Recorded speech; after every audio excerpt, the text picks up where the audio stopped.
ಸೌಜನ್ಯ ಅಂದರೆ ಅದು ಅಂತ ದೊಡ್ಡವರಿಂದ ಕಲಿಯೋದೇ ಅದು ತಾನೆ. ಸುಮ್ಮನೆ ಮುಗೀತು ನೀವು ಹೋಗಿ ಅಂತ ಅನ್ಬೋದಾಗಿತ್ತಲ್ಲ. ಗೇಟಿನವರೆಗೂ ಬಂದು ಬಳೆಯಲ್ಲಿ ಊಟ ಮಾಡ್ತಿರಲ್ಲೇನ್ರಿ, ಮೇಲ್ಗಡೆ ಎಲ್ಲ ತಿನ್ರಿ, ಕೆಳಗಡೆದೆಲ್ಲ ಬಿಡ್ರಿ. Easiest way to handle guest is ಒಂದು ಬಾಟ್ಲ್ ತೆಗೆದು ಅವನಿಗೆ ಅಹಮ್ಮಿಲ್ಲ, ಹೈಲಿ ಡಿಸಿಪ್ಲಿನ್ಡ್ ಫೆಲೋ. 6 ಗಂಟೆಗೆ ಶೂಟಿಂಗು ಅಂತಂದ್ರೆ 6 ಗಂಟೆಗೆ ಅವನು ಇರ್ತಾನಲ್ಲಿ. ಪೋಷಕ ನಟರಿಗೆ ಸಿಗಬೇಕಾದ ಒಂದು ಮಾನ್ಯತೆ, ಅದು ಸಂಭಾವನೆ ದೃಷ್ಟಿಯಿಂದ ಇರಬಹುದು ಅಥವಾ ಬೇರೆ ಬೇರೆ ಬೇರೆ ದೃಷ್ಟಿಕೋನಗಳಿಂದ ಇರಬಹುದು. How happy you are sir about that? I was never happy with that and I am not happy even today. Okay, ನಾನು ಅಷ್ಟಾಗಿ ಸಿನಿಮಾ ಪ್ರಿಯ ಅಲ್ಲ. ನನ್ನ ಸಿನಿಮಾಗಳನ್ನೇ ಅನೇಕ ನಾನು ನೋಡಿಲ್ಲ.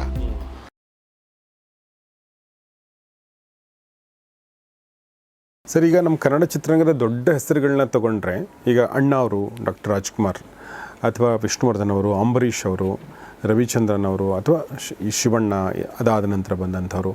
ಸೊ ಈ ಎಲ್ಲರ ಜೊತೆಗೂ ಅಂದರೆ ಬಹಳಷ್ಟು ಬಹುತೇಕರ ಜೊತೆಗೆ ನೀವು ಕೆಲಸ ಮಾಡಿರುವಂಥದ್ದು, ಸಿನಿಮಾಗಳು ಮಾಡಿರುವಂಥದ್ದನ್ನು ರಮೇಶ್ ಅರವಿಂದ್ ಅವ್ರದ್ದು ಅಥವಾ ಬೇರೆ ಕಲಾತ್ಮಕ ಸಿನಿಮಾಗಳಲ್ಲಿ ಸಹ ನಟರು. ಈ ಸಹ ನಟನೆ ಅನ್ನೋದಿದೆಯಲ್ಲ, ಅದು ಒಂದು ನೀವು ನಿಮ್ಮ ಪಕ್ಕದಲ್ಲಿ ಯಾರು ನಟನೆ ಮಾಡ್ತಾರೆ ಅನ್ನೋದು ನಿಮ್ಮ ನಟನೆ ಮೇಲೆ ಕೂಡ ಒಂದಷ್ಟು ಪ್ರಭಾವ ಬೀರುತ್ತೆ. ಆ ದೃಷ್ಟಿಯಿಂದ ಕೇಳ್ತಾ ಇರೋದು, ಯಾರ ಜೊತೆಗೆ ಇದ್ದಾಗ ನಿಮ್ಮ ನಟನೆ, ನಿಮ್ಮ ಒಳಗಡೆ ಇರುವಂಥ ನಟ ಸ್ವಲ್ಪ ಸ್ಫುರಿಸ್ತಾ ಇದ್ದ, ಯಾರ ಜೊತೆಗಿದ್ದಾಗ ಸ್ವಲ್ಪ ಕುಂತಾ ಇದ್ದ, ಆ ಥರದ್ದು ಏನಾದರೂ. ಅಂದರೆ ನಾನು ಯಾಕೆ ಕೇಳ್ತಾ ಇದ್ದೇನೆ ಅಂದರೆ, ಆ ಒಂದು ಜೊತೆಲಿ ಇರಬೇಕಾಗುತ್ತಲ್ಲ, ಅದು ಆ ಅನುಭವಗಳ ಬಗ್ಗೆ ಮಾತಾಡೋದಾದರೆ. ಏನಪ್ಪ ಆ ಥರ ಏನು, ಎಲ್ಲರ ಜೊತೆ ಮಾಡಿದ್ದೀನಿ ನಾನು. ಅಂಬರೀಷ್ ಜೊತೆ ಮಾಡಿದ್ದೀನಿ, ರವಿಚಂದ್ರನ್ ಜೊತೆ ಮಾಡಿದ್ದೀನಿ, ಇವರ್ಯಾರು ವಿಷ್ಣುವರ್ಧನ್ ಜೊತೆಲಿ ಮಾಡಿದ್ದೀನಿ, ಉಪ್ಪಿ ಜೊತೆಲಿ ಮಾಡಿದ್ದೀನಿ, ಶಿವರಾಜ್ ಕುಮಾರ್ ಜೊತೆ ಒಂದು 8-10 ಸಿನಿಮಾ ಮಾಡಿದ್ದೀನಿ, ರಮೇಶ್ ಜೊತೆ ಮಾಡಿದ್ದೀನಿ. ಹಾಂ, ಅವ್ರ ಜೊತೆ ನಾನು ಸಿನಿಮಾ ಮಾಡೋಕ್ಕಾಗಲಿಲ್ಲ ನನಗೆ. ಒಂದು ಸಿನಿಮಾ ಮಾಡುವ ಸಾಧ್ಯತೆಗಳಿತ್ತು, ಅದು ಆಕಸ್ಮಿಕ ಆಗಬೇಕಾದ್ರೆ ಅದರದ್ದು ಇಡೀ ರೀಡಿಂಗು ಮಣ್ಣು ಮಸಿ ಎಲ್ಲ ನನ್ನ ರೂಮ್ನಲ್ಲಿ ಆಗ್ತಿತ್ತು, ಶ್ರೀನಗರದ ರೂಮ್ನಲ್ಲಿ. ನಾಗಾಭರಣ, ಅಶ್ವತ್ತು, ಶೇಷಾದ್ರಿನೂ ಅಲ್ಲಿರ್ತಿದ್ದ ಅಂತ ಕಾಣುತ್ತೆ. ಓಕೆ, ಇವರೆಲ್ಲ ಬಂದು ಬೆಳಿಗ್ಗೆ ಅಲ್ಲೋಗಿ ರೀಡಿಂಗ್ ಕೊಡೋರು ದೊಡ್ಡ ಮನೆಯಲ್ಲಿ. ಅವ್ರು ಏನೇನೇನೋ ಹೇಳಿರೋರು, ಅವಿಷ್ಟು ಚರ್ಚೆ ನನ್ನ ರೂಮ್ನಲ್ಲಿ ಆಗ್ತಿತ್ತು. ಹಾಗೆ ಒಂದು ಯಾವುದೋ ಒಂದು ಸಂದರ್ಭದಲ್ಲಿ ಅದು ಫೈನಲ್ ಆಗಿ ಪ್ರಾಡಕ್ಟು ಒಪ್ಪಿಗೆ ಆದಮೇಲೆ ಆ ಪಾತ್ರ ಯಾರು ಮಾಡಬೇಕು, ಆ ವಿಲನ್ ಪಾತ್ರ ಅಂತ ಅಂದಾಗ ನಾಗಾಭರಣ ಕೇಳಿದ್ದಾರೆ. ನಾಗಾಭರಣ ಅವನು ಹೇಳಿದ್ದು ಅದೇ ದತ್ತಣ್ಣ ಅಂತಿದ್ದಾರಲ್ಲ, ಅವ್ರ ಕೈಲಿ ಮಾಡಿಸ್ಬೇಕು ಅಂತ.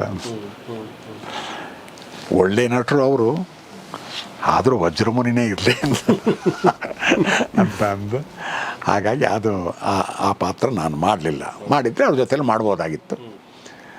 ಆದರೆ ಒಂದು ಇದರೊಳಗೆ ಅದೇ ನಾಗಾಭರಣನೇ ಒಂದು ಗಾನ ಮಾಧುರಿ ಅಂತಾನೋ ಗೀತ ಮಾಧುರಿ ಅದನ್ನು ಮಾಡ್ತಿದ್ರು. ಅದರೊಳಗೆ ಇವರು ಅಣ್ಣ ಅವರು ಒಂದು ಹಾಡು ಹೇಳಿದರು, ಕನ್ನಡವೇ ಸತ್ಯ ಕನ್ನಡವೇ ನಿತ್ಯನೇ ಇರಬೇಕದು. ಆ ಸಂದರ್ಭದಲ್ಲಿ ಅವ್ರ ಮನೆಯಲ್ಲಿ ಹೋಗಿ ಅಲ್ಲೇ ಊಟ ತಿಂಡಿ ಮಾಡಿ ಅವ್ರ ಜೊತೆಯಲ್ಲಿ ಇದ್ದು ಮಾಡಿದ್ದು ಒಂದು ಅನುಭವ. ಅದು ಬಿಟ್ಟರೆ ಅಂಡಮಾನ್ ಸಿನಿಮಾ ಮಾಡಿದಾಗ ಅವ್ರ ಮಗ ಮತ್ತು ಮೊಮ್ಮಗಳು ಶಿವರಾಜ್ ಕುಮಾರ್ ಮತ್ತು ಶಿವರಾಜ್ ಕುಮಾರ್ ಮಗಳು, ಆ ಸಮಯದಲ್ಲಿ ಅವ್ರು ಶೂಟಿಂಗಿಗೆ ಬರೋರು ಒಂದು ಅಲ್ಲಿ ಇವಾಗ ಒಂದು ಸ್ವಲ್ಪ ಅವ್ರ ಜೊತೆಯಲ್ಲಿ ಇದ್ದಿದ್ದು. ಅದು ಬಿಟ್ಟರೆ ಹೆಚ್ಚಿಗೆ ಅವರ ಸಂಪರ್ಕ ನನಗಿರಲಿಲ್ಲ.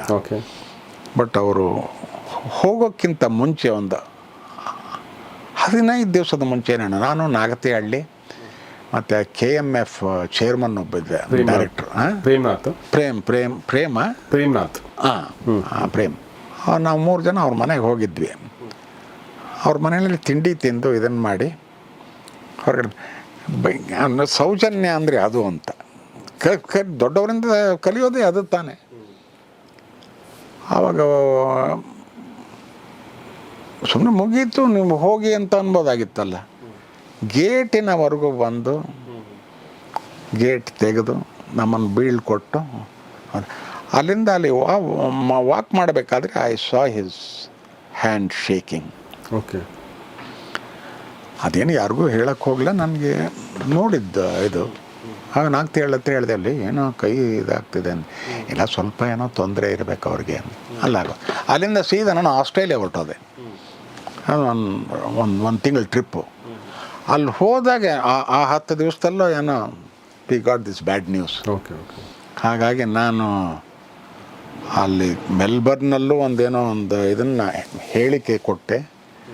ಮತ್ತು ಸಿಡ್ನಿನಲ್ಲಿ ನಂದೊಂದು ಸಿನಿಮಾ ಇದಾಗಬೇಕಾಗಿತ್ತು, ಪ್ರೆಸೆಂಟ್ ಆಗಬೇಕಾಗಿತ್ತು. ಅಲ್ಲಿ ಇಲ್ಲಪ್ಪ ಈ ತರಹ ಆಗಿದೆ, ಫಸ್ಟು ಅವರಿಗೆ ಶ್ರದ್ಧಾಂಜಲಿ ಅರ್ಪಿಸೋಣ, ಆಮೇಲೆ ಆ ಸಿನಿಮಾ ಸ್ಕ್ರೀನ್ ಮಾಡೋಣ ಅಂತ ಅಲ್ಲಿ ಮಾಡಿದ್ದಾಯ್ತು ನಾನು. ಅವಿಷ್ಟೇ ನನಗೆ ಅವರ ಸಂಪರ್ಕ, ಅದೇ ಬೇರೆ ಹೆಚ್ಚಾಗಿ ಸಂಪರ್ಕ. ಓಕೆ. ಬಟ್ ಈ ಅಣ್ಣವರ ಬಗ್ಗೆ ಒಂದು ಏನು ಕ್ರಿಯೇಟ್ ಆಗಿದೆಯಲ್ಲ ಅದ್ರದ್ದು ಒಂದು ಝಲಕ್ ನಿಮಗೆ, ಅಂದರೆ ನೀವು ಹೇಳಿದಂಗೆ ಸೌಜನ್ಯ ಅಂತ ನೀವು ಅಂತ ಹೇಳಿದ್ರಲ್ಲ, ಬಂದು ಹೋದರು ಅಂಥೇಳಿ. ಬಟ್ ಅದು ಹೊರತುಪಡಿಸಿ ಏನು ನೆನಪು ಬರುತ್ತೆ ಸರ್ ನಿಮಗೆ ಅಣ್ಣವರು ಅಂದ್ರೆ ನಾವೇನು ಅನ್ಕೋತೀವಲ್ವ ಈಗ? ಅದು ನಮ್ಮ ಅಣ್ಣನಿಗೆ ಅವರೊಂದು ಸ್ವಲ್ಪ ಹತ್ತಿರದಲ್ಲಿದ್ದರು. ಯಾಕೆಂದರೆ ಈ ಕಲಾವಿದರ ಸಂಘದಲ್ಲಿ ಅವರು ಚೇರ್ಮನ್ ಅಂತ ಮಾಡಿಬಿಟ್ರು ಅವ್ರನ್ನ. ಅಲ್ಲಿ ಕೆಲವು ಬೈಲಾಸು ಅದು ಇದು ಯಾರಿಗೂ ಹೆಚ್ಚಿಗೆ ಗೊತ್ತಿರಲ್ಲ, ಅದ್ರ ಪಾಡ್ಗಂಗೆ ನಡ್ಕೊಂಡು ಹೋಗ್ತಾ ಇತ್ತು. ನಮ್ಮ ಅಣ್ಣ ಸ್ವಲ್ಪ ಈ ಲೀಗಲ್ ಇದೆಲ್ಲ ಗೊತ್ತಲ್ಲ ಅವ್ರಿಗೆ. ಅವಾಗ ಒಂದು ಸ್ವಲ್ಪ ಓಪನ್ ಆಗಿ ಅದೊಂದು ಫಂಕ್ಷನ್, ನೀವು ತಪ್ಪು ಮಾಡ್ತಾ ಇದ್ದೀರಿ, ಈ ಥರ ಎಲ್ಲ ಮಾಡಿದ್ರೆ ತೊಂದರೆ ಆಗುತ್ತೆ ಅಂತ ಏನೋ ಹೇಳ್ಬಿಟ್ಟಿದ್ದಾರೆ. ಹಾಗಾಗಿ ಅವರು ಅದಕ್ಕೆ ಅವ್ರು ಸೋಮಶೇಖರ್ ಕರೀರಿ, ಅವ್ರು ಏನಾರು ರಿಪೇರಿ ಮಾಡಿಕೊಡ್ಲಿ ಇದಕ್ಕೆ ಅಂತಂದು ಹೊಸದೊಂದು ಬಯಲಾಗಿಲ್ಲ ಏನೋ ಸೃಷ್ಟಿ ಮಾಡಿದರು. ಆ ಇದ್ರ ಸಂದರ್ಭದಲ್ಲಿ ಅವರು ಸ್ವಲ್ಪ ಜೊತೆಯಾಗಿ ಹೆಚ್ಚಾಗೇ ಇರ್ತಿದ್ರು. ಅವ್ರ ಮೂಲಕ ಕೇಳ್ಕೊತಾ ಇದ್ವಿ. ಆಮೇಲೆ ಅವರು ಸಿನಿಮಾಗಳನ್ನು ನೋಡ್ತಾ ಇದ್ವಿ. ನಾನು ಅಷ್ಟಾಗಿ ಸಿನಿಮಾ ಪ್ರಿಯ ಅಲ್ಲ ನಾನು, ಅದಕ್ಕೆ ನಾನು I am on accidental actor ಅಂತ ಹೇಳ್ತೀನಿ ನಾನು. ಹಾಗೆ ಹೆಚ್ಚಿಗೆ ಸಿನಿಮಾ ನೋಡ್ತಾನೂ ಇರಲಿಲ್ಲ ನಾನು. Okay okay. ನನ್ನ ಸಿನಿಮಾಗಳನ್ನೇ ಅನೇಕ ನಾನು ನೋಡಿಲ್ಲ. ಬಟ್ ಯಾವುದೋ ಒಂದು ನೋಡಲೇಬೇಕಾದ ಸಿನಿಮಾ ಅಂದಾಗ ಹೋಗಿ ನೋಡಿದ್ದು ಉಂಟು. ಖಂಡಿತ ಖಂಡಿತ. ಸೊ ಇದು ಡಾಕ್ಟರ್ ರಾಜ್ಕುಮಾರ್ ಬಗ್ಗೆ. ವಿಷ್ಣುವರ್ಧನ್ ಅವ್ರ ಜೊತೆಗೆ ನೀವು ಆ್ಯಕ್ಟ್ ಮಾಡಿರೋದು ಅದ್ರ ಬಗ್ಗೆ? 3 ಸಿನಿಮಾ ಏನೋ ಮಾಡಿದ್ದು. ಒಂದು ಕೊಟ್ರೇಶಿ ಕನಸು, ಇನ್ನೊಂದು ಹರಕೆ ಕುರಿ, ಇನ್ನೊಂದು ಯಾವುದೋ ಒಂದು ಮಾಡಿದ್ದೀನಿ. ಸೊ ಆಫ್ ಬೀಟ್ ಸಿನಿಮಾಗಳನ್ನೇ ಮಾಡಿದ್ದೀರಿ ನೀವು ಆ್ಯಕ್ಚುಲಿ, ಕಮರ್ಷಿಯಲ್ ಸಿನಿಮಾಗಳಿಗಿಂತ ಹೆಚ್ಚಾಗಿ ವಿಷ್ಣುವರ್ಧನ್ ಅಲ್ವಾ? ಕಮರ್ಷಿಯಲ್ ಯಾವುದೋ ಕಮರ್ಷಿಯಲ್ ಸಿನಿಮಾ ಮಾಡ್ದಂಗೆ ಇದೆಯಪ್ಪ, ನನಗೆ ಜ್ಞಾಪಕ ಇಲ್ಲ. ಒಂದೇನೋ ವಿಷ್ಣುವರ್ಧನ್ ಜೊತೆನಲ್ಲಿ.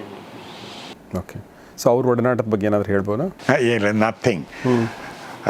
ರಮೇಶ್ ಡೈರೆಕ್ಟ್ ಮಾಡ್ತಾ ಇದ್ದ ಒಂದು ಸಿನಿಮಾ ಕಮಲ್ ಹಾಸನ್ ಜೊತೆನಲ್ಲಿ ಮಾಡಿದ್ದು, ರಾಮ ಶ್ಯಾಮಭಾಮ. ಅದು ಇಲ್ಲಿ ಶೂಟಿಂಗ್ ಆಗ್ತಾ ಇರಬೇಕಾದ್ರೆ ಅವರು ವಿಷ್ಣುವರ್ಧನ್ ಅಲ್ಲಿ ಬರೋರು. ಯಾಕೆಂದರೆ ಕಮಲ್ಲು ಅವ್ರಿಗೆ ಗೊತ್ತು, ರಮೇಶ್ ಚೆನ್ನಾಗಿ ಗೊತ್ತು. ಆವಾಗ ಒಂದಿಷ್ಟು ಊಟ ತಿಂಡಿ ಜೊತೆಯಲ್ಲಿ ಮಾತುಕತೆ. ಅದಲ್ಲದೆ ನಾವು ಮಾಯಾಮೃಗ ಮಾಡಬೇಕಾದ್ರೆ he was A close follower of that. Okay okay. ಅವರು ಮತ್ತು KS ಅಶ್ವಥ್ ಇಬ್ಬರು. ಒಂದ್ಸರಿ ನಾನು ನಿಮ್ಮ ಸೆಟ್ಟಿಗೆ ಬರಬೇಕು ಅಂತ ಅಂದು ನಮ್ಮ ಸೆಟ್ಟಿಗೆ ಬಂದಿದ್ದರು. Okay okay. ಆವಾಗ ಒಂದಿಷ್ಟು ಕೂತ್ಕೊಂಡು ಮಾತುಕತೆ ಆಗಿದ್ದಷ್ಟೇ. Otherwise I don't know him much. ನಮ್ಮ ಇವತ್ತಿನ 2025 ಈ ಒಂದು ಕಾಲಘಟ್ಟಕ್ಕೆ ಬರೋದಾದರೆ ಅಥವಾ ಹಿಂದಿನ ಕಾಲಘಟ್ಟವನ್ನು ನೋಡೋದಾದರೆ, ಸೊ ಪೋಷಕ ನಟರಿಗೆ ಸಿಗಬೇಕಾದ ಒಂದು ಮಾನ್ಯತೆ, ಅದು ಸಂಭಾವನೆ ದೃಷ್ಟಿಯಿಂದ ಇರಬಹುದು ಅಥವಾ ಬೇರೆ ಬೇರೆ ದೃಷ್ಟಿಕೋನಗಳಿಂದ ಇರಬಹುದು. How happy you are sir about that? How happy I was ಅಂತ ಅಥವಾ I was never happy with that and I am not happy even today. Okay. ನನಗೆ ಆವಾಗ ಒಂದು ಸ್ವಲ್ಪ ಈ ಮಾತುಗಳನ್ನ ಆಡೋ ದಾರ್ಷ್ಟ್ಯ ಆಯಿತು ನನಗೆ. ಯಾರು ಏನು ಅಂದ್ಕೊಳ್ತಿದ್ರು ಅನ್ಕತ್ತೆ, ಏನು ರೀ ಇದು ಪೋಷಕ ನಟಿ, ಇದು ನಟ ಅಷ್ಟೇ, ನಟಿ ಅಷ್ಟೇ. ಆ್ಯಕ್ಚುಲಿ ನಟಿಗೂ ಇರಬಾರ್ದು ಇದು. ಆ ಎಕ್ಸಲೆನ್ಸನ್ನು ನೋಡಬೇಕೇ ಹೊರತು ಇವನು ಹೀರೋ, ಇವನು ಪೋಷಕ ನಟ, ನಾನ್ಸೆನ್ಸ್ ಅಂತ ಅಂತಿದ್ದೆ ನಾನು. ಆ್ಯಂಡ್ ಇವತ್ತು ಅಂತೀನಿ ಅದು. ಓಕೆ. ಅದನ್ನು ಬ್ರೇಕ್ ಮಾಡಿದ್ದು ಅಂತ ಅಂದರೆ ಈ ಇದು ಯಾವುದು ಮೌನಿ ಸಿನಿಮಾ ಅಂತ ಕಾಣುತ್ತೆ. ಓಕೆ. ಆ ಸಿನಿಮಾಗೆ ನನಗೆ ಬೆಸ್ಟ್ ಆ್ಯಕ್ಟರ್ ಅಂತ ರಾಜ್ಯ ಪ್ರಶಸ್ತಿ ಬಂತು. ಬೆಸ್ಟ್ ಸಪೋರ್ಟಿಂಗ್ ಆ್ಯಕ್ಟರ್ ಅಂತ ಹೇಳಿ ಇದರೊಳಗೆ ಯಾವುದು ರಾಷ್ಟ್ರ ಪ್ರಶಸ್ತಿ, ಬೆಸ್ಟ್ ಆ್ಯಕ್ಟರ್ ಅಂತ ಕೊಟ್ಟರು, ರಾಜ್ಯ ಪ್ರಶಸ್ತಿ. ಅದೇ ಫಸ್ಟ್ ಟೈಮ್ ಅಂತ ಕಾಣುತ್ತೆ. ತಲೆ ಕೂದಲು ಬೆಳ್ಳಗಾಗಿದ್ದರೂ ಕೂಡ ಅವನು ಪೋಷಕ ನಟ ಅಂತ ಹೇಳಬೇಕಾಗಿಲ್ಲ, he can be lead actor ಅಂತ. ಓಕೆ. ಇಲ್ಲದೆ ಹೋದರೆ ಇವತ್ತು ಕೂಡ ಮೇಜರ್ ರೋಲ್ಸ್, ನನಗೆ ಮೌನಿಗೆ ರಾಷ್ಟ್ರ ಪ್ರಶಸ್ತಿ ಯಾಕೆ ಇದು ಅಂತ, ಈಸ್ ಅ ಮೇಜರ್ ರೋಲ್. ನನಗೆ ಬರಬೇಕಾಗಿದ್ದರೆ ಇದು ಅಂಥದ್ದು ಬೆಸ್ಟ್ ಆ್ಯಕ್ಟರ್ ಅಂತಲೇ ಕೊಡಬೇಕಾಗಿತ್ತು. ಅದು ಫಿಜಿನಲ್ಲಿ ಕೊಟ್ಟರು ಭಾರತ್ ಸ್ಟೋರ್ಸ್ಗೆ ಬೆಸ್ಟ್ ಆ್ಯಕ್ಟರ್ ಅಂತ. ಬಟ್ ಇಲ್ಲಿ ರಾಷ್ಟ್ರ ಪ್ರಶಸ್ತಿ ಕೊಟ್ಟಿದ್ದು ಬೆಸ್ಟ್ ಸಪೋರ್ಟಿಂಗ್ ಆ್ಯಕ್ಟರ್ ಅಂತ. ಈ ಥರ ಈ ಪ್ರಾಬ್ಲಮ್ಗಳಿದೆ. ನನಗೆ I don't believe in this. ಇದು ಆ್ಯಕ್ಟರ್ ಅಷ್ಟೇ. ಓಕೆ. ಆ ಪಾತ್ರವನ್ನು ಹೇಗೆ ನಿರ್ವಹಣೆ ಮಾಡಿದ್ದಾನೆ ಅಂತ. ಕೆಲವು ಕಡೆ ಆ ರೀತಿಯ ರೆಕಾಗ್ನಿಷನ್ ಇದೆ, ಬಟ್ ಎಲ್ಲ ಕಡೆ ಇಲ್ಲ. ರೈಟ್ ಫ್ರಮ್ ಆಸ್ಕರಿಂದ ಹಿಡಿದು ನಿಮ್ಮ ರಾಷ್ಟ್ರ ಪ್ರಶಸ್ತಿ ಹಿಡಿದು ಬೇರೆ ರಾಜ್ಯಗಳ ರಾಷ್ಟ್ರ ಪ್ರಶಸ್ತಿನಲ್ಲಾದರೂ ಕೂಡ same problem. Correct. Mission Mangal ಬಂದು ಎಷ್ಟು ವರ್ಷ ಆಯಿತು ಸರ್? ಆಯಿತು, ಒಂದು 10 ವರ್ಷ ಆಯಿತು. 8 ವರ್ಷ, 9 ವರ್ಷ. ಅದರಲ್ಲೊಂದು ಅತ್ಯಂತ ಪ್ರಮುಖ ಪಾತ್ರ ವಹಿಸಿದೆ. ನನಗೆ ಪರ್ಸ್ನಲಿ ಆ ಸಿನಿಮಾ ತುಂಬ ಇಷ್ಟ. ಓಕೆ. ಅದರಲ್ಲಿ ನಿಮ್ಮ ಪಾತ್ರ ಕೂಡ ತುಂಬ ಇಷ್ಟ. ಅಕ್ಷಯ್ ಕುಮಾರ್ ಕೂಡ ನಿಮ್ಮ ಬಗ್ಗೆ ಅದ್ರ ಬಗ್ಗೆ ಮಾತಾಡಿದ್ದು ಕೂಡ ನಾವು ಅದ್ರ ಬಗ್ಗೆ ನಾನು ಆಲ್ರೆಡಿ ನೋಡಿದ್ದೀವಿ ನಾವು ಇದರಲ್ಲಿ. ಸೊ ಏನಾದರೂ ಹೇಳೋಕ್ಕೆ ಇಷ್ಟಪಡ್ತೀರಾ ಆ ಸಿನಿಮಾದ ಬಗ್ಗೆ? ಏನಿಲ್ಲ, ಹೊಸ ಇದು ಹೇಳಿದ್ನಲ್ಲ, ನಾನು ಹುಟ್ಟಿದ್ದೇ ಹಿಂದಿ ಸಿನಿಮಾದಲ್ಲಿ ಅಂತ. ಭಾಳ ಜನ ಕನ್ನಡ ಅಂತ ಅಂದ್ಕೊಂಡಿದ್ರು. ಅದಾದಮೇಲೆ ಇನ್ನೊಂದು ದೂಸರಾ ಅಂತ ಒಂದು ಸಿನಿಮಾ ಮಾಡಿದ್ದೆ ಈ ಪ್ರಕಾಶ್ ಬೆಳವಾಡಿ ಸಂಸ್ಥೆಯಿಂದ. ಅದೇನೋ ರಿಲೀಸ್ ಆಯಿತೋ ಬಿಡ್ತೋ, ಅದನ್ನು I did A major role ಅದನ್ನು. ಅದಾದಮೇಲೆ ಇದು ಬಂದಿದ್ದು. ಇದು ಬಂದಾಗ ಆ ಡೈರೆಕ್ಟ್ರು ನಮ್ಮ ಮನೆಗೆ ಬಂದ, ನನ್ನ ರೂಮ್ಗೆ ಇಲ್ಲಿ ಬಂದು, ನೀವು ಈ ಪಾತ್ರ ಮಾಡಬೇಕು ಅಂತ. ಅಲ್ಲಪ್ಪ, ನೀನು ಯಾರು ಅಂತ ನನಗೆ ಗೊತ್ತಿಲ್ಲ, ನಾನು ಯಾರು ಅಂತ ನಿನಗೆ ಗೊತ್ತಿಲ್ಲ. ಇಲ್ಲ sir, I know who you are. ಹೆಂಗೆ ಅಂತ, ನೀವು ಆ ದೂಸರಾ ಸಿನಿಮಾ ಮಾಡಿದಿರಲ್ಲ ಸರ್, ಅದಕ್ಕೆ ಅಸಿಸ್ಟೆಂಟ್ ಡೈರೆಕ್ಟರ್ ನಾನು. ಓಕೆ. ಹಾಗಾಗಿ ನಿಮ್ಮ ಪರ್ಫಾರ್ಮೆನ್ಸ್ ನೋಡಿದ್ದೀನಿ, ಮಾಡಿದ್ದೀನಿ. I want you to do this ಅಂತ. ನಡಿಯಪ್ಪ ಹಂಗಾರೆ ಅಂತ ಹೋದೆ. ಏನೂ ಡಿಫರೆನ್ಸ್ ಕಾಣಿಸ್ಲಿಲ್ಲ. ಒಂದು ಕ್ಯಾಮ್ರಾ ಆ್ಯಂಗಲ್ ಆಗಲಿ ಇದಾಗಲಿ. ಓಕೆ. ಇಲ್ಲಿ ಹಳೆಯ ಕಾಲದಲ್ಲಿ ಪ್ಯಾಕೆಟ್ನ ಚಿತ್ರಾನ್ನ ತಿಂತಿದ್ವಿ. ಆಮೇಲೆ ಅದು ಮೇಲ್ಗಡೆ ಬಂದು ಟೇಬಲ್ ಮೇಲೆ ಇದು ಮೇಲೆ ರೆಗ್ಯುಲರ್ ಊಟ ಅಂತಾಯಿತು, ಇದಾಯಿತು. ಅದನ್ನು ಸ್ವಲ್ಪ ಲ್ಯಾವಿಶ್ ಸ್ಕೇಲ್ನಲ್ಲಿ ಅದೊಂದೇ ನಾನು ಬೇರೆ ಇದನ್ನು ನೋಡಿದ್ದು. ಅದರ್ವೈಸ್ ಆ್ಯಕ್ಟರ್ ಟು ಆ್ಯಕ್ಟರ್ ಇದು ಇಂಥದ್ದು interaction, director to actor interaction, cameraman to actor ಎಲ್ಲ ಒಂದೇ. ಏನೇ ವ್ಯವಸ್ಥಿತ ರೂಪದಲ್ಲಿ ಮಾಡ್ತಾರೆ. ಆ್ಯಂಡ್ ಒಬ್ಬ ಆ್ಯಕ್ಟರ್ಗೆ ಬಹಳ ಮರ್ಯಾದೆ ಕೊಡ್ತಾರೆ. ಪ್ರತಿಯೊಬ್ಬ ಆ್ಯಕ್ಟರ್ಗೂ ಕೂಡ ಒಂದು ಇಂಡಿಪೆಂಡೆಂಟ್ ಇದು ಕ್ಯಾರವಾನ್ ರೂಮ್ ಇರೋದು, ಹೆಸರು ಬರೆದ್ಬಿಟ್ರವ್ರು. ಹೀಗೆ ಅದಕ್ಕೆ ನಾವೊಂದು ಅಲ್ಲಿ ಶೂಟಿಂಗ್ ಆಗಬೇಕು ಅಂತಂದರೆ ದಿವಸಾನು ಒಂದು 12-13 ಇದು ಕ್ಯಾರವಾನ್ ಇರೋದು. ಅದರ್ವೈಸ್ ಫ್ರೆಂಡ್ಲಿ ಅಟ್ಮಾಸ್ಫಿಯರ್, ಅದೇನು ಪ್ರಾಬ್ಲಮ್ ಇಲ್ಲ. ಅದೇ ಆಮೇಲೆ ಅಲ್ಲಿಯ ಪ್ರಚಾರ ತಂತ್ರ ಇದೆಯಲ್ಲ, ಅದು ನಾವು ಮಾಡೋ ಪ್ರಚಾರ ತಂತ್ರ, ನಾನು ಸಾಮಾನ್ಯವಾಗಿ ಕೆಲವು ಸಿನಿಮಾಗಳಿಗೆ ಭಾಳ ದೊಡ್ಡ ಪ್ರಮಾಣದಲ್ಲಿ ಮಾಡ್ತಾರೆ ಇಲ್ಲಿ. ಅದು ಭಾಳ ಈಗ ನನಗೆ ಅವ್ರೊಂದು ಫಸ್ಟ್ ಇದನ್ನು ಮಾಡಿದರು, ಪ್ರೆಸ್ ಮೀಟ್. ಅದಕ್ಕೆ ನನಗೆ ಒಂದು ಇದು ಬಂತು, ವಾಟ್ಸಪ್ ಮೆಸೇಜ್. ಓಕೆ, ಇದು ಇಂಥ ದಿವಸ, ಓಕೆ, ಡ್ರೆಸ್ ಫಾರ್ಮಲ್ ಅಂತ ಇತ್ತು. ನಾನು ಇಮಿಡಿಯೇಟಾಗಿ ವಾಪಸ್ ಬರೋದಾಗ್ದೆ. I am not use to wearing formal dress. I stopped using suit and shoes and socks 40 years back. Okay, I can come in normal ಈ kurta, pajama and a shawl. Okay. If you insist, okay, ಒಂದು pant ಒಂದು shirt ಬೇಕಾದ್ರೆ ಇದನ್ನು ಮಾಡ್ತೀನಿ. ನನ್ನ ಹತ್ರ coat ಇಲ್ಲ, suit ಇಲ್ಲ. ನಂದು ಕಾಸ್ಟ್ಯೂಮ್ ಇದೆ, ಮಿಷನ್ ಮಂಗಲ್ ಕಾಸ್ಟ್ಯೂಮ್. ಅದರೊಳಗೆ ಯಾವ್ದಾರು ನೀವೇ ಸೆಲೆಕ್ಟ್ ಮಾಡಿ ಅದನ್ನು ಹಾಕ್ಕೋತೀನಿ ನಾನು. If this is not acceptable please drop me out ಅಂತ ಇಮ್ಮಿಡಿಯೇಟಾಗಿ ಒಂದು ಇದು ಬಂತು. Sorry, okay, you can come in any dress that you want. ಆಯಿತು, ಹೋದೆ. ಅಲ್ಲಿ ಹೋಗ್ತೀನಿ, ಇದರೊಳಗೆ ಎಲ್ಲರೂ ಕೂಡ ಆ ಒಂದು ಅಕೇಷನ್ಗೆ ಅಂತಲೇ specially designed dress and jewellery ಇದು ಎಲ್ಲ. ನಾನು ಒಬ್ಬನೇ ಈ ಥರ ಇದ್ದವನು. But as far as the press was concern, it didn't make any difference. Okay, ಅವ್ರವ್ರು ಮಾತಾಡ್ಕೋತಿದ್ರು, ಇದು ಜವೇರಿ ಬ್ರದರ್ಸಿಂದ ಬಂದಿದ್ದ, ಈ ಸೂಟ್ ಎಲ್ಲಿ ಹೊಲಿಸ್ದೆ, ಇದು ಯಾರು ಡಿಸೈನರು, ಇದು. ನನಗೆ ಯಾರು ಅದನ್ನು ಕೇಳಲೂ ಇಲ್ಲ, ನಾನು ಯಾರನ್ನು ಕೇಳಲಿಲ್ಲ. ಹೋದೆ ನನ್ನ ಪಾಡಿಗೆ. ನನಗೆ ಮಾತಾಡಿಸಿದ್ರು. ಅದು ನೋಡಿರ್ಬೇಕು ನೀವು ಆ ಪ್ರೆಸ್ ಮೀಟ್. ಆಯಿತು. ಆಮೇಲೆ ಅಲ್ಲೊಂದು ದೊಡ್ಡದೊಂದು ಇದನ್ನಿಟ್ಟು ಎಲ್ಲರೂ ಸೈನ್ ಮಾಡಿ ಅಂದರು. ನಾನೇ ಫಸ್ಟ್ ಸೈನ್ ಮಾಡಿದ್ದು. H.G. ದತ್ತಾತ್ರೇಯ ಅಂತ ಕನ್ನಡದಲ್ಲಿ ಮಾಡಿದೆ ನಾನು.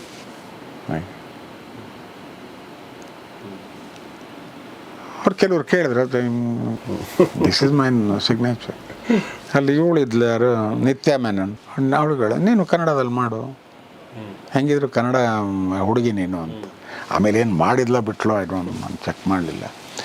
ಅದಲ್ಲದೆ ಇನ್ನು ಅಲ್ಲಿ ಹೋದರೆ ಫಸ್ಟ್, ಯಾಕೆಂದರೆ ಹೇಳಿದ್ನಲ್ಲ, ಟ್ರೀಟ್ಮೆಂಟ್ ಆಫ್ ಅನ್ ಆ್ಯಕ್ಟರ್ ಭಾಳ. ಆಮೇಲೆ ಪ್ರಚಾರಕ್ಕೆ ಸಂಬಂಧಪಟ್ಟಿತ್ತು. ಸರ್ ನಿಮ್ಮದು ಇದು ಮೆರಿಯಟ್ ಹೋಟೆಲ್. ನಾನು ಹೇಳಿದ್ರೆ, ನಾನು ಬರ್ತಾ ಇರೋದೇ ಬೆಳಗ್ಗೆ ಬಂದು ರಾತ್ರಿ ಹೊರಟೋಗ್ತೀನಿ, ಯಾಕೆ ಮೆರಿಯಟ್ ಗಿರಿಯಟ್ಗೆ ಕರ್ಕೊಂಡು ಹೋಗ್ತೀನಿ ನನ್ನ? ನಾ ಹಿಂದೆ ಶೂಟಿಂಗ್ ಸಮಯದಲ್ಲಿ ನನಗೆ ಅನುಕೂಲ ಆಗಲಿ ಅಂತೇಳಿ ನಾನು ಈ ಟಾಟಾ ಜಿಂಜರ್ ಹೋಟೆಲ್ ಇದೆ, ಅಲ್ಲಿ ಯೂಶ್ವಲ್ ಇವರೆಲ್ಲ ಇದಕ್ಕೆ ಹತ್ತಿರ ಇದೆ, ಯಾವುದು ಏರ್ಪೋರ್ಟ್ಗೆ. ಆಮೇಲೆ ಅಲ್ಲಿ ನನಗೆ ಬೇಕಾದ ಊಟ ಸಿಗುತ್ತಲ್ಲ, ಅದಕ್ಕೋಸ್ಕರ ಅದರಲ್ಲಿದ್ದೇನೆ. ಅಷ್ಟು ಸಾಕು ನನಗೆ. ಅಲ್ಲಿ ಬಂದು ಇದನ್ನು ಮಾಡ್ತೀನಿ, ನಿಮ್ಮ ಫಂಕ್ಷನಿಗೆ ಬರ್ತೀನಿ, ದೆನ್ ಅಲ್ಲಿ ಪುಷ ಬಂದು ಇಲ್ಲ ಸರ್, ಅಲ್ಲೇ ಹೋಗ್ಬೇಕದು. ಸೊ ಇದು ಅವರ ಪ್ರಚಾರದ ಇದ್ದಿದ್ದು 5 hours ಅಲ್ಲಿ, ಬಟ್ ಅಲ್ಲೇ ಆಗಬೇಕು. ಪ್ರತಿಯೊಬ್ಬರಿಗೂ ಅವ್ರವ್ರವ್ರ ಇಂಡಿಪೆಂಡೆಂಟ್ ಕಾರ್ ಕೊಟ್ಬಿಟ್ರು, ನೀ ಎಲ್ಲರೂ ಏನಾರು ಮಾಡ್ಕೊಂಡು. Okay okay. ಅಕ್ಷಯ್ ಕುಮಾರ್ ಬಗ್ಗೆ ಏನಾದರೂ ಹೇಳಕ್ಕೆ ಇಷ್ಟಪಡ್ತೀರಾ? Nice fellow, very friendly. ಆಮೇಲೆ ಅದಕ್ಕೆ ಅವನು ಪಾರ್ಟ್ ಪ್ರೊಡ್ಯೂಸರು, ಓಕೆ, ಅಲಿಖಿತ. ಹಾಗಾಗಿ ಅದರೊಳಗೆ ಹೆಚ್ಚಿನ ಇದನ್ನು ತಗೋತಾ ಇದ್ದ, ಇಂಟ್ರೆಸ್ಟು. ಪ್ರತಿ ದಿವಸ ಮನೆಯಿಂದ ಎಲ್ರಿಗೂ ಏನಾರು ಒಂದು ಸ್ಪೆಷಲ್ ಡಿಶ್ ಬರೋದು ಅವನ ಮನೆಯಿಂದ. ನಾನು ಫಸ್ಟ್ ಡೇ ನನಗೆ ಅಲ್ಲಿ ಬೇರೆಯವ್ರ ಸಂಪರ್ಕ ಇಂಪಾರ್ಟೆಂಟ್ ಆಗಿತ್ತು ನನಗೆ. ಅಲ್ಲಿ ಇವ್ರ್ಯಾರು ಆರ್ಟ್ ಡೈರೆಕ್ಟ್ರು, ಇನ್ಯಾರು ಅವರೆಲ್ಲ ಕೂತ್ಕೊಂಡು ಒಂದು ಕಡೆ ಕೂತ್ಕೊಳ್ಳೋರು. ನಾನು ಅಲ್ಲಿ ಹೋಗ್ತಿದ್ದೆ, ಅವ್ರೇನು ಮಾತಾಡ್ತಾರೆ ಅನ್ನೋದು ಕೇಳಿಸ್ಕೊಳ್ಳೋಕ್ಕೆ. ಇಲ್ಲಿಂದ ಕರೆ ಬಂತು, ಅಯ್ಯೋ ದತ್ತಣ್ಣ ಕುಬ್ಲಾವ್ ಇದ್ದಾರೆ ನಾನು. ಸೊ ಅಲ್ಲಿ ಹೋಗ್ತಿದ್ದೆವು, ಅವ್ರ ಜೊತೆ ಊಟ ಮಾಡ್ತಿದ್ದೆ. ನೋ ಏರ್ಸ್, ಅವನಿಗೆ ಅಹಮ್ಮಿಲ್ಲ, ಹೈಲಿ ಡಿಸಿಪ್ಲಿನ್ಡ್ ಫೆಲೋ.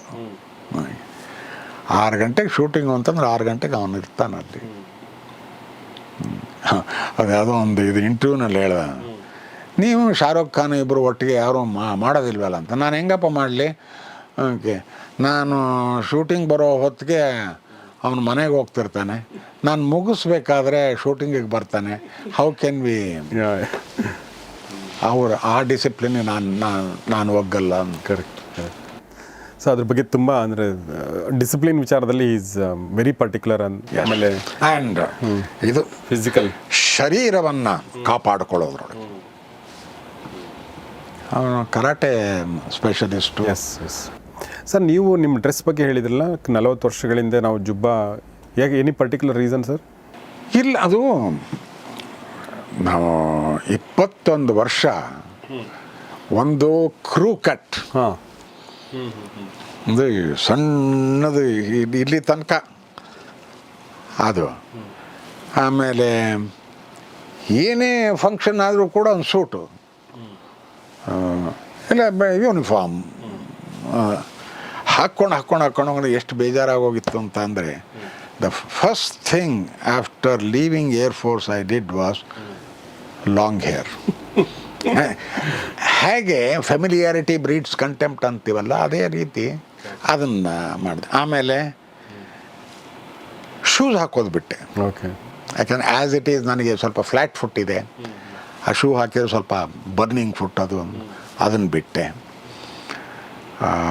ಆಮೇಲೆ ಕಾಲೇಜ್ಗೆ ಇಲ್ಲಿ ಹೋಗಬೇಕಾದ್ರೆ ಒಂದು ಶರ್ಟು ಪ್ಯಾಂಟು ಒಂದೊಂದು ಸರಿ ಯಾವಾಗಲಾದರೂ ಸೂಟಲ್ಲ ಟೈ ಕಟ್ಕೊಂಡು ಹೋಗ್ತಿದ್ದೆ. ಅದರ್ವೈಸ್ 4:15 ಆದಮೇಲೆ I switched over to this. Okay. Comfortable. Only this dress I am comfortable. So ಈಗ ನಿಮ್ಮ ಸಂಜೆಗಳೆಲ್ಲ ಹೇಗಿರ್ತವೆ ಸರ್? ನಿಮ್ಮ ದಿನಚರಿ ಹೇಗಿರುತ್ತೆ? ದಿನಚರಿ ಅಂತ ಹೇಳೋದು ಕಷ್ಟ ಆಗುತ್ತೆ. ಯಾಕೆ ಅಂದರೆ ಸಿನಿಮಾಗಳು ಬಿಟ್ಟು ಸಿನಿಮಾ ಬಿಟ್ಟು ನಾನು ಸ್ವಲ್ಪ ಈ ಟೈಮ್ಲಿ 8 ಗಂಟೆಗೆ ಬ್ರೇಕ್ಫಾಸ್ಟು, 1 ಗಂಟೆಗೆ ಊಟ, 4 ಗಂಟೆಗೆ ತಿಂಡಿ, ಇದನ್ನು ಪಾಲಿಸೋದು ಬಿಟ್ಟೋಯ್ತು. ಅದು ಏರ್ಫೋರ್ಸ್ ಬಿಟ್ಟ ದಿವಸನೇ ಬಿಟ್ಟೋಯ್ತು ಅದು. I can imagine 6:30 you would have your breakfast. ಯಾಕೆಂದರೆ ನಮ್ಮದು 7:30 to 1:30 ವರ್ಕಿಂಗ್ ಅವರ್ಸ್ ನಮಗೆ ಏರ್ಫೋರ್ಸ್. ಸೊ 6:15 ಬ್ರೇಕ್ಫಾಸ್ಟ್ ಆಗೋಗೋದು. 1:15 ಬಂದ ತಕ್ಷಣ ಊಟ. ಆಮೇಲೆ 9 ಗಂಟೆಗೆ ಮೆಸ್ ಕ್ಲೋಸಸ್. ಓಕೆ. ಸೊ 8 ಗಂಟೆ ಹೊತ್ತಿಗೆ you have a drink at the bar, chit chat, go sleep. ಇದಾಗ್ತಿತ್ತು. ಇದೊಂದು ಬಿಟ್ಟೆ ಈ ಡ್ರೆಸ್ ಅದು ಏನು ಅದೇ ದಿನಚರಿ ಬಗ್ಗೆ. ದಿನಚರಿ ಇವಾಗ ನಾನು ಈ ದಿನಚರಿ ಪಾಲಿಸಲ್ಲ. ಆ್ಯಂಡ್ ಇಫ್ ಐ ನನಗೆ ಯಾವುದೋ ಒಂದು ಕೆಲಸ ಇದೆ ಅಂತ ಅಂದರೆ ರಾತ್ರಿ 2 ಗಂಟೆ 3 ಗಂಟೆ ತನಕ ಕಂಟಿನ್ಯೂಸ್ ಆಗಿ ಅದರೊಳಗೆ ಇನ್ವಾಲ್ವ್ ಆಗ್ಬಿಡ್ತೀನಿ. ನನಗೆ ಟೈಮ್ ಹೋಗೋದು ಗೊತ್ತಾಗಲ್ಲ. ಸೊ 3 ಗಂಟೆಗೆ ಮಲಗ್ತು ಅಂತ ಅಂದರೆ ಹೇಳ್ಬೇಕಾದ್ರೆ 9 10 ಆಗಿರುತ್ತೆ ಹಂಗೆ. ಸೊ ಪ್ರಾಪರ್ ದಿನಚರಿ ಅಂತಿಲ್ಲ. ಸಂಜೆ ಒಂದು ದಿವಸ ಊಟ ಮಾಡಿದ್ರುಂಟು, ಇಲ್ದಿದ್ರಿಲ್ಲ. ಹೀಗೆ ಯಾರು ಸ್ನೇಹಿತರು ಬಂತು ಅಂದರೆ ಬನ್ನಿ ಎಲ್ಲರೂ ಹೋಗಿ ಊಟ ಮಾಡೋಣ ಅಂದರೆ ಹೋಗ್ತೀವಿ, ಇಲ್ಲ ಅಂದ್ರೆ ಅಲ್ಲೇ ಕೂಡ್ತೀವಿ, ಅಲ್ಲೇ ಮೇಜವಾನಿ ನಡೆಯುತ್ತೆ. ಓಕೆ. ಹೀಗೆ ಸ್ವಲ್ಪ ಇನ್ಡಿಸಿಪ್ಲಿನ್ಡ್ ಅಂತ ಅನ್ನಿಸ್ಬಹುದು. Okay. But very disciplined in so far as what I eat. ಹೌದಾ? ಓಕೆ. Very discipline. ಏನು sir what do you eat? ಇವಾಗ ಕರಿದ ಪದಾರ್ಥಗಳನ್ನು ಮುಟ್ಟಲ್ಲ ಅನ್ನೋದು ವೆರಿ ರೇರ್. ಓಕೆ. ಅದು ಏನು ಫಾರ್ ಟೇಸ್ಟಿಂಗ್ ಅಂತ. ಕಾರ್ಬೋಹೈಡ್ರೇಟ್ಸ್ ಅನ್ನ ಅದನ್ನೆಲ್ಲ ಅವಾಯ್ಡ್ ಮಾಡ್ತೀವಿ. ಅದಕ್ಕೆ ನಮ್ಮ ಡಾಕ್ಟ್ರ್ ಒಂದು ಹೇಳ್ಬಿಡ್ಯಾರ ಭಾಳ, ಏನು ತಿನ್ಬೇಕು ಸರ್, ಏನು ಬ್ರಾಹ್ಮಣರು ಯಾಕ್ರಿ ಕೇಳ್ತೀರಿ ನೀವು, ಬಳೆ ಎಲೆ ಊಟ ಮಾಡ್ತಿರಲ್ಲೇನ್ರಿ, ಮೇಲ್ಗಡೆ ಎಲ್ಲ ತಿನ್ರಿ, ಕೆಳಗಡೆದೆಲ್ಲ ಬಿಡ್ರಿ. What a beautiful advice. Okay. ತರಕಾರಿ ಇದು ಕಾಳು ಅಂಥದ್ದು ಪರ್ಟಿಕ್ಯುಲರ್ಲಿ ಅವ್ರು ಕೋಸಂಬರಿ. ವಿಟಮಿನ್ D12 ಸಿಗೋದಿಲ್ಲ ನಮಗೆ ಅಂತ ವೆಜಿಟೇರಿಯನ್ಸ್ ಅಂತಲ್ಲ. ಅಲ್ಲೇನ್ರಿ ಅದು ಇದು ಹೆಸರುಬೇಳೆ ಕೋಸಂಬರಿ ಇದೆ ತಿನ್ನಿರಿ, ಅದು ಎಷ್ಟು ಬೇಕಾದ್ರೆ ತಿನ್ನಿರಿ, ಹೆಸರುಬೇಳೆ ಪಾಯಸ ತಿನ್ನಿರಿ ಬೇಕಾರೆ, ಈ ಕಡೆ ಬಿಟ್ಬಿಡಿ. ಓಕೆ. ಒಳ್ಳೆ advice. So you stick to that. ಭಾಳ ಸ್ಟ್ರಿಕ್ಟ್. ಆಮೇಲೆ ದಿವಸಕ್ಕೆ ಒಂದು ಕಾಫಿ ಕುಡಿದ್ರೆ ಹೆಚ್ಚು ನಾನು. ಹೌದಾ? ಓಕೆ. ಆಮೇಲೆ ಡ್ರಿಂಕ್ಸ್ ಅದು ದಿನಚರಿ ಅಲ್ಲ ಅದು. ಓಕೆ. ಇವಾಗ ಡಿಪೆಂಡ್ಸ್ ಆನ್ ಇವಾಗ ಒಂದು 10 ದಿವಸದಿಂದ I have not touched. Okay. But ಯಾರೋ ಬರ್ತಾರೆ, ಯಾರೋ ಡೈರೆಕ್ಟರ್ ಬರ್ತಾರೆ, ಯಾರೋ ಪ್ರೊಡ್ಯೂಸರ್ ಬರ್ತಾರೆ, ಯಾರೋ ಶೇಷಾದ್ರಿ ಬರ್ತಾನೆ, ಯಾರೋ ಶಶಿಕುಮಾರ್ ಬರ್ತಾನೆ. ನನಗೆ ಬೇರೆ ಏನು ಆಫರ್ ಮಾಡೋ ಯೋಗ್ಯತೆ ಇಲ್ವಲ್ಲ. ಅವರು ಕಾಫಿ ಕೊಡೋಂಗಿಲ್ಲ, ತಿಂಡಿ ಕೊಡೋಂಗಿಲ್ಲ. ಓಕೆ. ಊಟ ಮನೆಯಲ್ಲಿ ಇಲ್ಲ. ಓಕೆ. ಫುಟ್ಪಾತ್ ಕರ್ಕೊಂಡು ಹೋಗೋಕ್ಕಾಗಲ್ಲ. Easiest way to handle guest is ಒಂದು ಬಾಟ್ಲ್ ತೆಗೆದು ಭಾಳ ಸುಲಭ. ಓಕೆ. ಅದಕ್ಕೋಸ್ಕರ ಅದು ನಡೆಯುತ್ತೆ ಅಷ್ಟೇ, ಇನ್ನೇನಿಲ್ಲ. But you enjoy that. Oh yes, I enjoyed it. And ಈಗ ಡಾಕ್ಟರ್ಸ್ ಅಡ್ವೈಸ್ ಆದ್ದರಿಂದ ನಾನು ಕೂತ್ಕೊಂಡು ಏಕಾಂಗಿಯಾಗಿ ಕುಡಿಯೋದಿಲ್ಲ. Smoking also almost stopped. ಹೀಗೆ ಯಾವುದೋ ಒಂದು ಕಂಪ್ನಿನಲ್ಲಿರ್ಬೇಕಾದ್ರೆ ಒಂದು ತೊಗೋತೀನಿ ಅಷ್ಟೆ. ಆ್ಯಕ್ಚುಲಿ ನಮ್ಮ ಡಾಕ್ಟ್ರ್ ಮಯ್ಯ ಅಂತಿದ್ರಲ್ಲ, ಅವ್ರು ಕೇಳ್ತಿದ್ದೆ ನಾನು, ಸರ್ ಈ ಥರ ಯಾರು ಬರ್ತಿರ್ತಾರೆ ಅದನ್ನು ಮಾಡ್ತಾರೆ, social drinking okay, no problem, carry on, 1 2